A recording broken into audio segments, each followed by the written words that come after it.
Google Meet goes free as it guns for Zoom, aims to fend off Microsoft Teams.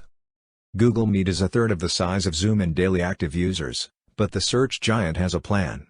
Google is making Meets, a video conferencing service via G Suite, free and available to everyone. The move comes as Google Meet has seen a surge amid the move to remote work due to the COVID-19 pandemic. Zoom has 300 million daily active users, Google Meet has 100 million and Microsoft Teams reportedly has 44 million.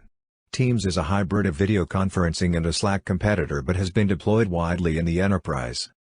Simply put, this video conferencing battle is likely to continue beyond the COVID-19 pandemic given that CFOs see remote work as a permanent fixture to some degree in the future. Google CEO Sundar Pichai talked up G Suite's traction in education as well as the enterprise on the company's earnings conference call. Google's bet is that it can give Meet a free tier and then convert users into G Suite customers. Zoom also deploys a freemium model. In a blog post, Google said the Meet will be rolled out gradually to more people to ensure stability. Users can sign up for notifications when Meet is available. Google is looking to capitalize on Zoom's security woes in the last month. The issue is that Zoom remains a verb for many and the company is addressing its security woes. By making Google Meet free, the search giant may also be looking to thwart momentum from Microsoft Teams, which rides shotgun with Office 365. The company outlined a series of security controls in Meet that include host controls to remove participants and control entry, require a Google account, encryption in transit and no plugins.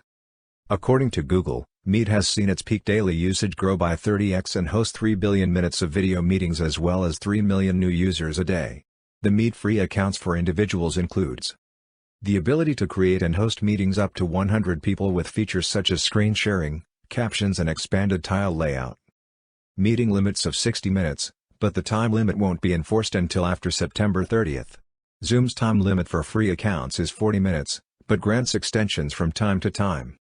Free accounts require a Google account. And for prospective G Suite customers, Google is launching an edition called G Suite Essentials, which will have Meet advanced features. Google is betting that G Suite Essentials will result in full G Suite accounts. Essentials will be free through September 30th. Current G Suite customers will have free access to Meet advanced features for live streams up to 100,000 users on your domain and additional licenses without contract amendments. For schools, Meet is included in G Suite for education, but non-customers can sign up for free access. For more updates, subscribe to Tech News and share this video.